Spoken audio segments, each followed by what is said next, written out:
I know, I'm late. I'm really, really sorry. Once again, we are having some technical difficulties having to do with a power issue. And so it's just me having a little chat with myself. However, I did want to talk about a few things that have happened so far on the season up till the fourth episode, which is where we are. I did promise a halfway point. Now, if you do want to join me on this chat because life happens, I've decided to invite pretty much anybody who wants to show up. I do have my waiting room show up, I do have my waiting room alerting me of who wants to come in. So uh, if I don't let you in, it might be because there's too many people, or I am going to try to stick to people I've recognized in the comments before, or at least subscribers. So if you want to join me, let me see here. I have worked out a very long URL. However, you can easily click this URL if you just go to the community posts if you'd like to join me. If not, that's fine. You can just listen to me talk to myself or join me in the comments here. I do have the chat open, and Bev's already said howdy there. Life happens. Don't feel bad, Bev.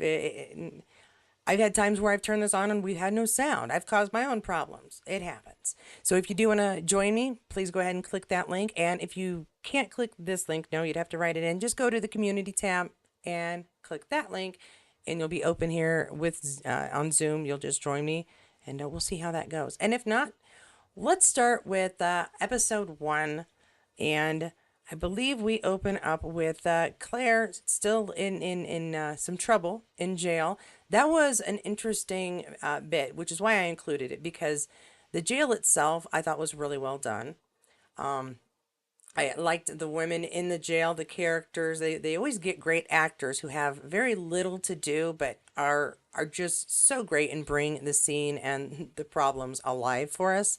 So I really appreciate the detail gone into not just dressing these different environments, but to finding people who are probably just really excited to be a part of such a great show and get paid, but are really do well in these little parts. I think it was Sadie. Yeah, it was one that I really enjoyed her. Uh, I believe she was trying to help Claire, but it just happened to work out in her favor, possibly. And then when Tom comes to see Claire and it gets her out. Again, some of these things are just things we know are going to happen if you've read the book, but the actor whose name escapes me at the moment, and I'm going to say Amalai, really did well, I think, playing his part. Those are difficult emotions to have, but I think we've all been there. This unrequited love after a married woman has to be something that, because of his beliefs, he has a little trouble dealing with, which is why I believe there was such kind of a mistreatment there in the beginning in season 6. But it would played out really well, I think, on screen. These are things you see in your head when you're reading it, and obviously things are a little different. But I was really grateful that they skipped Claire being a secretary. I don't know why, but that part. Thank you, Sasanic Dragon, Mark Lewis Jones, Tom Christie. Thank you very much. It's they have too many names. I can't remember them all the time. But I did lost my train of thought. I did really appreciate how all of that played out together. I will come back to that in a minute as soon as I remember what I was talking about. Now, when it comes down to how Jamie reacts to Tom Christie's feelings, I always feel like you sort of like, oh, he's being really benevolent because he could be jealous and he's got a temper. But the devotion of Claire, I think, is sort of, he can't question it too much, and he can't, like he says, he can't fault him for loving Claire. He knows how difficult that can be. Because, she is difficult to love sometimes. She creates some havoc every now and then. Speaking of havoc, Mandy's birth in the following episode really starts us off on a trail of what's coming next and gives us the excuse to visit Lollybrock again in this past episode, which I really enjoyed. I know that there were some difficulties filming within the structure this time around. I don't remember who had said it or what the specific reason was, but structurally going inside and filming just was not doable from what I understand. How they're doing this, I don't know if it's a mock up. I'm going to have to check. It's something I meant to do, but had a crazy few days. Um, I liked being able to go back, and I really, really enjoyed the part where Brianna did not want to cover up the scratch on the wall. And I noticed some things on Twitter these last few episodes. People just could not remember where certain things came from. And that scratch on the wall is from, I believe, the day Ian is born. Correct me if I'm wrong. Either the day Ian is born or when the regulators of Scotland came in by to visit Ian, and Jamie was under a pseudonym to hide who he really was. I don't recall which one it was, but I don't think it was them, because even though they were rowdy and a pain in the butt and burnt some hay, I don't remember them doing any structural damage. Now, again, if you want to join me live, that link below is not something you actually have to click. That's just a reminder that if you want to join me live, the link to Zoom is on the community post right now. It is the very last post. And click it, and you are welcome to come and give me your two cents. Was supposed to be joined today, but technical difficulties happen. I do it to myself more often than anybody else. If you'd like to join me, just go to there, and we'll see what else we can discuss. Is there anything anybody wanted me to bring up, or we wanted to chat about specifically? Let me know in the chat, because that is right there as well. Oh, now I know that when I was talking to Brittany, who is one of my Patreons and gets a little chat on the side, if you do not feel comfortable talking live, that's another way to have discussions that are more than me chatting with myself. But if you, she was talking about one, reminding me that in the books that Ian may have hinted a little bit more as to William's parentage when they were in the dismal, or possibly before then in a different scene. And I was trying to remember the time that sticks out to me that he's like really upset, questioning his parentage, or maybe he had just figured it out specifically. Could have sworn he was running down a pair of stairs, possibly during a fire. Again, I'm picturing it, the scene in my head, not the words. So I was impressed with their meeting this past episode. And I can't recall specifically when William finds out that he is not really the Earl of Ellesmere. Uh, and he doesn't take that real well. Let's see. I did get some good pictures when when Jamie and Claire are discussing things after she is freed. There were some really good images of them, and I think that Jamie taking off for Mr. Brown is right after this. There was some question at the time as to whether Mr. Brown was going to make it. And also, the fact that they end the Brown story early is, I believe, to open up what's going to happen next. We have so many different stories to tell in this very short period, or what feels like a very short period. And so I think removing the Brown subplot opens up more time with. All right. Now, Robin Smith would like to know if anyone has any problems with Mandy's attitude. She's supposed to be taking after Claire's attitude, but she seems a bit bossy. You know what's funny is that now it might just be because I've had four kids and currently have a little girl who just turned 8, but I don't really feel that she acts any real different way than she does in the book. Honestly, she's a little precocious, but she's not the one who took apart the radio. Her bouncing on in a ball in the cupboard, what was it, the priest's hideaway? That doesn't seem all that odd, or a bad attitude to me. She was so quiet; it seemed like she didn't really say a whole lot. What I heard people complaining about more often was that she simply doesn't look the part. She doesn't look like as the description in the books, which, obviously she really doesn't. Her hair is not dark. It is not curly at all. She is supposed to have taken after Claire, and she obviously has not. This actress looks nothing like Claire in any way, shape, or form. However, we also know that there are parts of Claire that don't look like Claire in the book, and there are parts of Jamie that don't look like Jamie in the book. And this is something that I think that we sort of have to accept and go along with. It's a minor point, and when you're talking about casting small children, the options may not be as varied as you might hope, especially when you're talking about trying to get kids who have the talent that compares to the talent already on the show. So I can see why not being able to find somebody who truly fits the description is just difficult. And there are some questions when it comes to finding the right kind of wig for a child's head. They grow and change so often. And dyeing a child's hair. I know it's been done and it can be done, but as often as it would have to be done to keep up the look, I would question anybody who said, we've got this blonde and she's, 4 and we decided that we're going to dye her hair every week. I think I prefer the fact that they got somebody who is a little different. And the attitude, I mean, we could say the same about Brie. How many people just sort of hated Sophie's rendition of Brie at the beginning.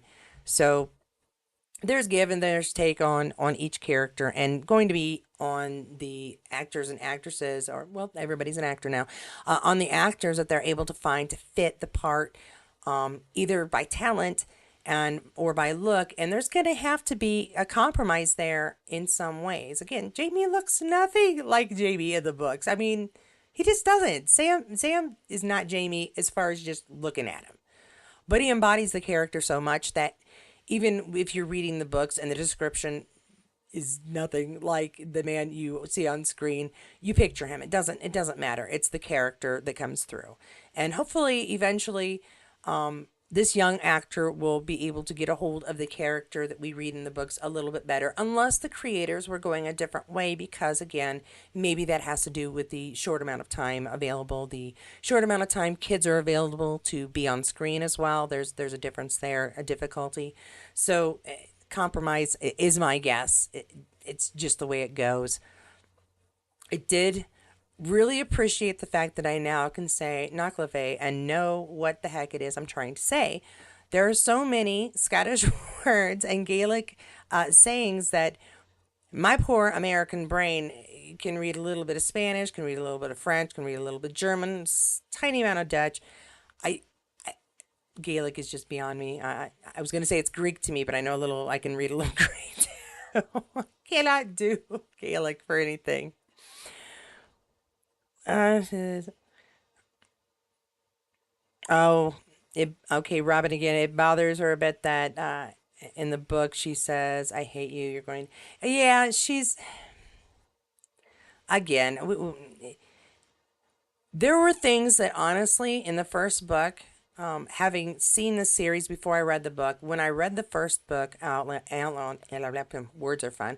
When I read the first book of Outlander, I hated Jamie. I mean, with a passion. I did not like the character in the books. He was not my Jamie because obviously I'd already seen the series, first two seasons, and this person they're describing, I one couldn't imagine anybody as intelligent as Claire going, woohoo, this is the guy for me, and two, couldn't imagine so many people enjoying the type of character he was. Now, if I had read the book before I ever saw the series, I would not be a fan. I really wouldn't. I would have made it to the second book.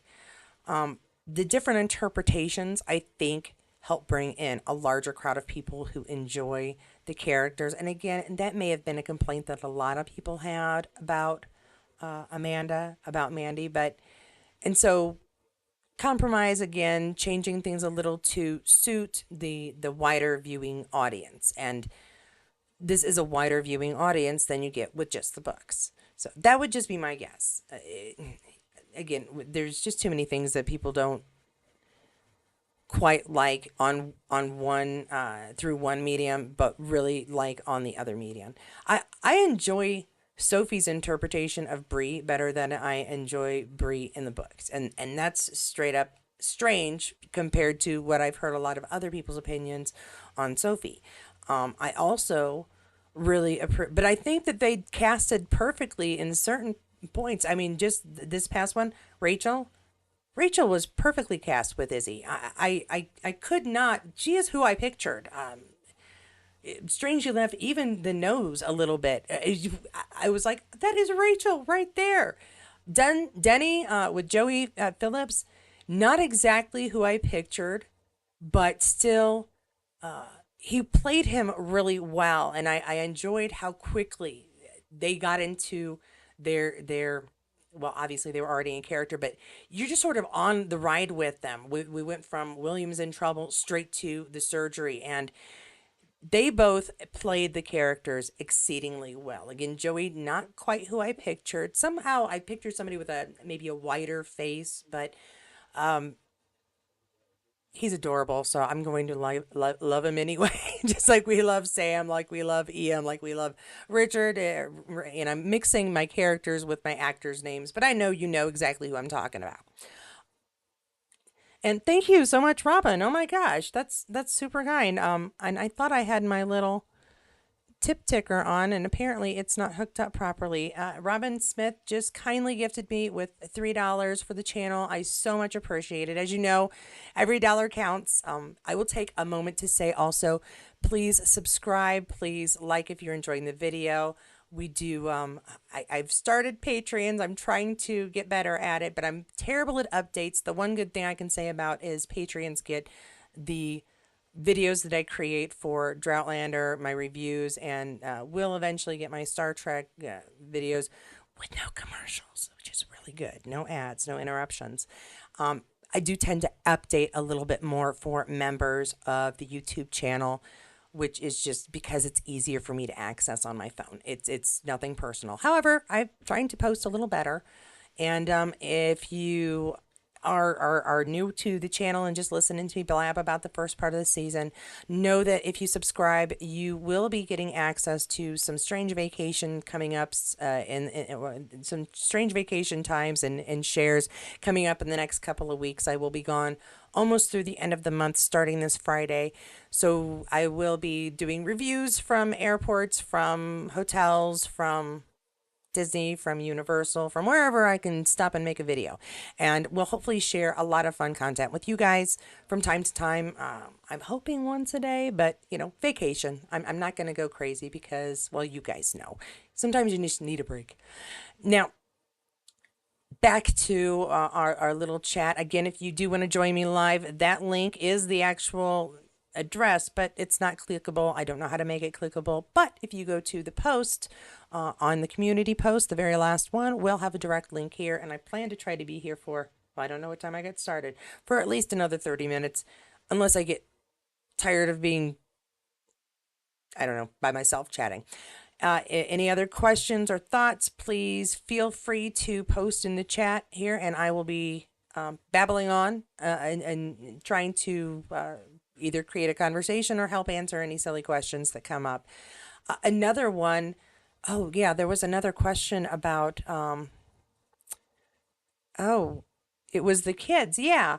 Why, after Mandy had her heart surgery, didn't the McKenzies go back? And I don't recall if they gave a specific reason in the books, other than every time you travel and traveling with everybody, it's a chance. It's chancy. They took the chance because Mandy's life was in jeopardy. If nobody's life is in jeopardy, there's no real reason to go back immediately. That doesn't mean that we might not see some time traveling in the future. In fact, I know we will see a time traveler fairly soon. And it does have to do with some of the new actors that we have seen are coming soon. Not going to give anything away. If you would like to know more about that, there's an entire Droughtlander series, and I believe one of them is called Everything We Know So Far About Season 7, and that's the one to go to see what might be coming up next and why. And I do believe that the people here too measure the flooring in my family room are here or on their way. So if you hear any background noises, that is my husband, my daughter, and probably two gentlemen with tapes measuring things, everything. Tape measures. See, I couldn't think of the name. All right, now, what else did we have going on so far?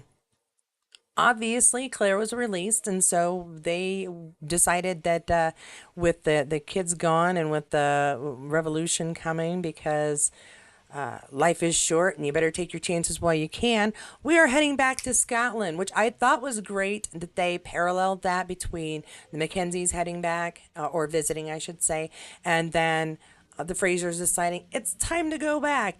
And the creators were going to play with it. There was a failed attempt in the book as well, though I believe there was more to that story, having to do with the problems with the actual ship. No, no, he was conscripted. See, now I can't say it, conscripted there as well. So the detour of the trip, and Claire saying, "Well, I wasn't planning on going to war, but you weren't either, so we're in this together. They're going to need a surgeon." What a coincidence. Denny feels the same way. Someone's going to need a surgeon. I wonder if they might meet. Okay. And then so with that meeting coming up, and now having the hunters in the story here, we have got some interesting storylines and twists and turns coming, especially now that William in incognito, I guess is the best way to put it, will be traveling with Denny and Izzy, who openly have let him know that they're going to go with the Continental Army, and provide services for them as well. But William had himself a little conundrum this last episode, as he realizes that one of the letters, at least one of the letters, is headed towards a Continental soldier or a Continental officer. And I'm going to enjoy watching him make some changes, and make some decisions, or I'm hoping that they will show some things. And then we, of course, have Rachel now in the story, and how that will affect how Ian approaches things with her because of Mr. Bug's threat will be a fun story. But also the William element there, traveling with Rachel. She's an attractive female. He's an attractive gentleman. Not everything is set in stone as to who's going to end up with who, but there could be some, what did I say, odd shapes with love. It's not really an odd shape. It's a fairly common shape. And of course, Jamie could very well be put in a position to be looking down the barrel of a gun at his son.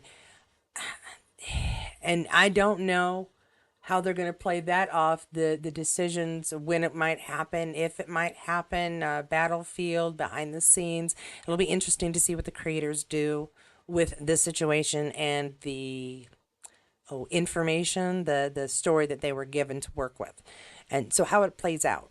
I'm quite interested in going forward how that will happen. Yeah, let me think what else. I'm trying to think of something fun and interesting to chat about, but I did take some interesting pictures that may help us out. We have the McKenzies here after the Noglave issue. Now, with Brianna, I have to say, my very favorite moment for her is from this very recent episode, and for obvious reasons, because with Brianna going in for that job, and the odds being kind of against her in the possibility of her actually being hired, I really enjoyed her line there, obviously. But not only that, the way it was played off, it wasn't as though the gentleman in question interviewing was being outwardly rude. Just again, a man of the times making assumptions as to her intelligence, even though she's handing him a paper, showing exactly what she knows, what she's learned, and her accreditation to even apply for this job. And I do love that she just sort of handed all the answers to him on a plate, or at least all the problems, and then left him to go, all right, now what are you going to do with that, buddy? So getting the job was a really great moment as well. And I did like showing the repairs to the house. I liked the red down the walls. It was a vibrant red, and you can see the number, the space there that they're going to have to work with. I am rambling now. I apologize. Now, one of our favorite moments. Who? Oh, the look on her face afterwards really was my favorite. I should have grabbed that picture. But the look on Claire's face after the kiss was great, and I am so obviously pleased that they fixed this issue before I really got irritated with the fact that it even came up. Yeah, that's all I'm really going to say about that because it was all better, and I feel much better about it myself. I'm playing around with different characters and who to talk about, and I think I'm going to go with Alan here next, not for any particular reason other than the fact that his story was complicated and difficult to read. It was no easier to watch. It was actually, I think, a little harder to watch um, because of him talking about things that I did not want to hear about. However, that said, uh, Alex is a fantastic actor. He did a really great job with this part. From the beginning last season up until his very untimely end or timely end, thanks to Ian. I wanted to give him some props because it is a difficult part, and it would be exactly the kind of reason I would never want to be an actor because there are just some things I would not be able to even pretend. So props on him for having the courage to go over a difficult subject and for doing it. I want to say really well, but really it's like really badly because you really kind of hate it when he's done. Oh, he's just grossed out. Okay, and so I did. I wanted to take a moment to thank Alex for his just excellent performance there. And before I forget, Wendigo's story, that was a fantastic ending. Again, that we knew what was coming, but that explosion of that house was just so much. And I am exceedingly glad that the following episode they kind of backtrack it to show that everybody was getting out, or at least the Frasers got out.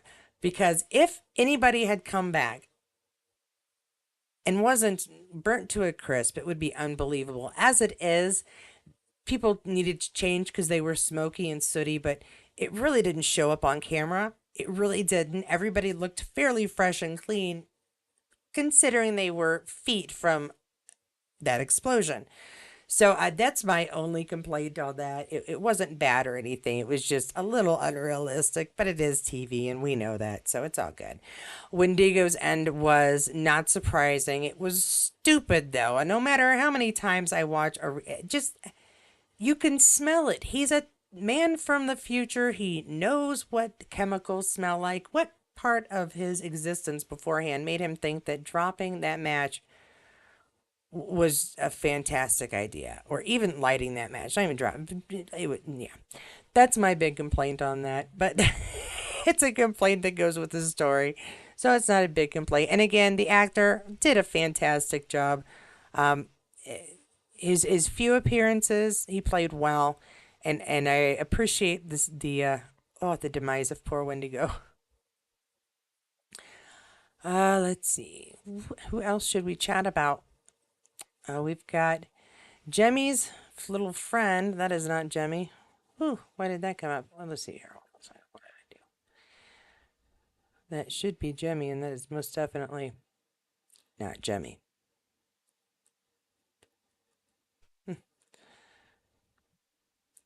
Well, Jemmy's friends have caused him a little issue. First, Pixies took his radio. That's upsetting. Then Naglave took all the lemonade, and we find out that the Pixies not so true. The Naglave could be, and the look on, hey Brittany McCausland, the look on Roger's face when he says Naglave, something is there, and he knows it, and I thought that was pretty well done by Richard as well. Now, I am very apologetic that it is just me again, and I know Bev feels terrible. It was nothing on purpose. Lacking, forgetting to plug in your laptop, it has happened to all of us.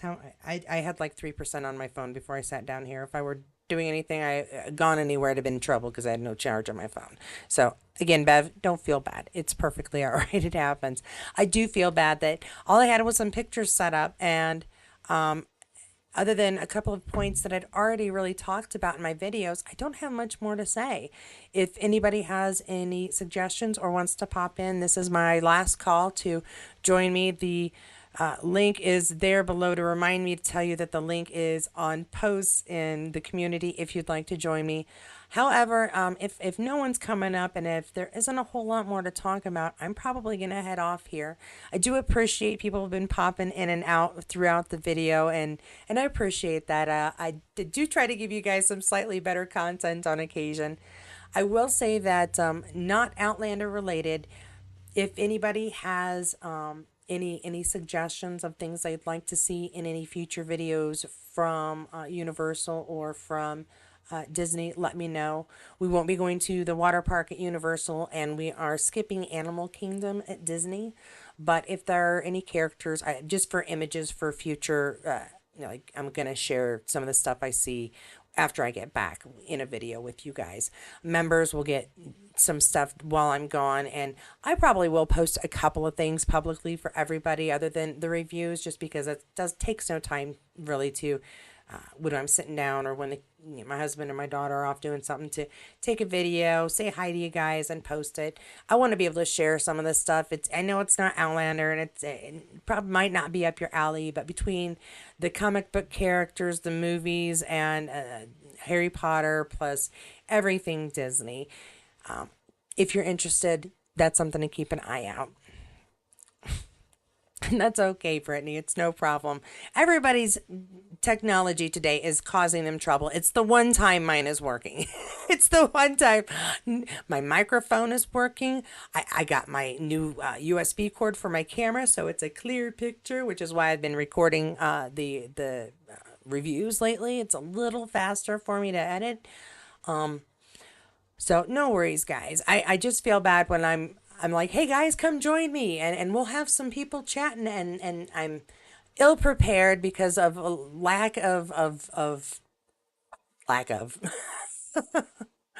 But we did try to go. I did try to go through some of the stuff that I thought were interesting, and I'd seen other people chatting about on social media some of the complaints about what had happened so far, why anybody was reacting a certain way.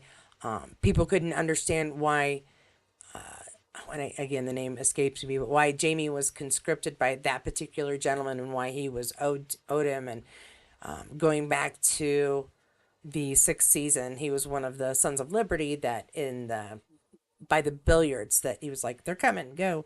And I don't know if they just missed the opening that kind of reminds you that, or what, but it was little stuff like that I thought were things to be brought up, reminders as to why things are doing.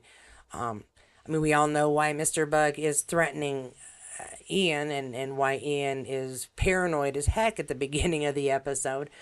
But when it comes to Mr. and Mrs. Bug's story, even though it was very compressed, I thought it was done fairly well on screen. You're in the Zoom waiting room. Oh, well, now I'm going to have to talk to people. Brittany McCausland, you are being a brave person and making it so I don't have to talk to myself. I don't know if we can hear you. I can't hear you. Well, this is Brittany. She has been kind enough to be chatting with me on occasion on Google Meet. How are you doing, Brittany? I'm doing great. I had some with my Stu. I missed her whole thing. No, I'm late because it's either me having technical difficulties or Bev. And today Bev thought she would take a turn since my things were working. She would take a turn, which is fair.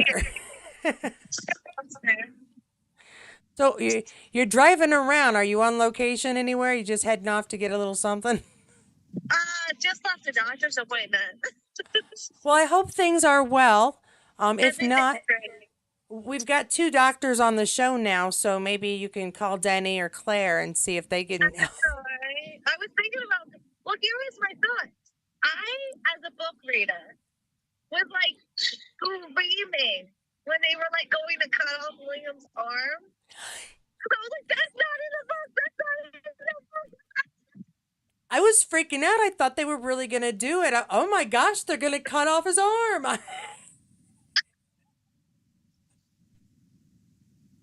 Did you enjoy the special effects of the Oh pus? my god, And I love the special effects. I was like, yeah, that's so gross, but I love it. it's a really nice attention to detail, and at the same time, ew, why? I know, right? Well, I was I don't know. I was like super excited to see this Denny storyline, but I'm super excited to see the storyline with Denny. Oh yeah, oh yeah. Do you remember how long it's supposed to be until Denny and Claire meet up? Shouldn't that be in the next episode or two? That should be like the next episode because that's where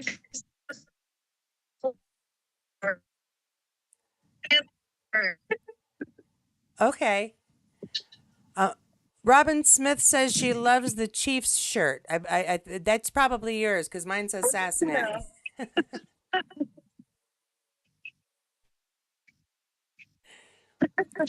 So, are you a big Chiefs fan then? I was time and then I gave up on them.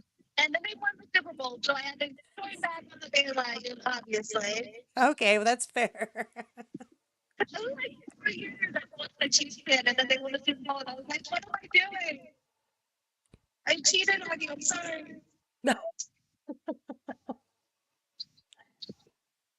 Well, when it came to Ian and William, you had said something about William may have given away the secret a little bit more in the novels.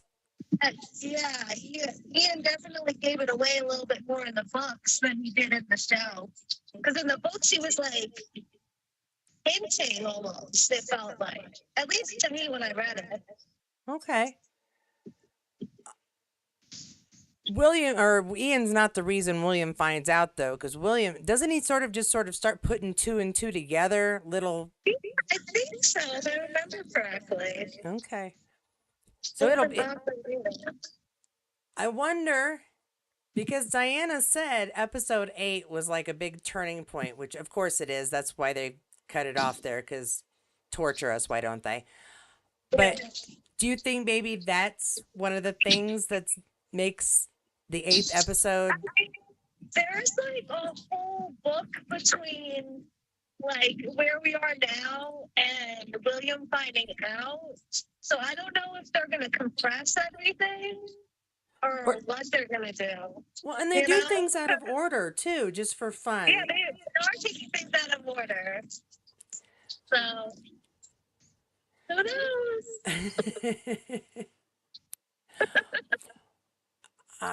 Were there any other like points or questions or like things you thought, oh, people need to hear this? That's my only one. I just wanted to hop on for a quick little bit. Oh, you're a darling. Thank you. No problem. Well, you have a great rest of your day. You too. Thanks for popping in. I appreciate it. No problem. So much. Bye. Oh, I have a visitor. What do you need, hon?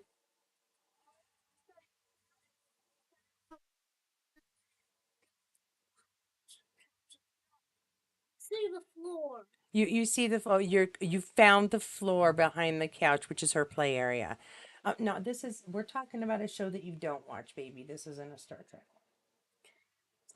No, you're okay. Well, go finish up behind the couch, and then just for fun, brush your hair.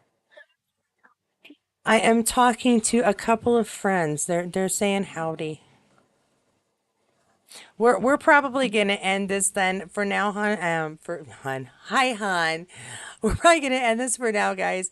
I do appreciate everybody who popped in, and if you think of anything else you'd like me to chat about, I'm sure I'll have some time where I'm just kind of chilling. I don't know. I'll be probably busy. I don't know what's coming up in my life next, other than I'm going away and I won't be back for at least 2 weeks, 3 weeks almost. I'm so scared and I'm alone. Okay, I'm gonna be with you, mommy. She's gonna protect me while we're in from all the scary wizarding things. Yes, Yeah, we're gonna. it's her first flight. We're very excited. All right. Thank you so much for joining me again, Brittany McLaughlin. Thanks so much for popping in. So I have someone to talk to for a few minutes. Bev, please do not feel bad that you weren't here to talk with me. It really does happen. Do you see my face? I'm not mad. I'm not upset. And everybody, if you have not checked out the current review, it's up and ready to be viewed. Let me know what you think about it in the comments there. And I will see you again in a week ish, eventually. Love to all. And a thumbs up. Two thumbs up. You know, people are going to know you're silly. You need to cut it out, baby. Put your thumbs down. Mommy can't. And okay. Good.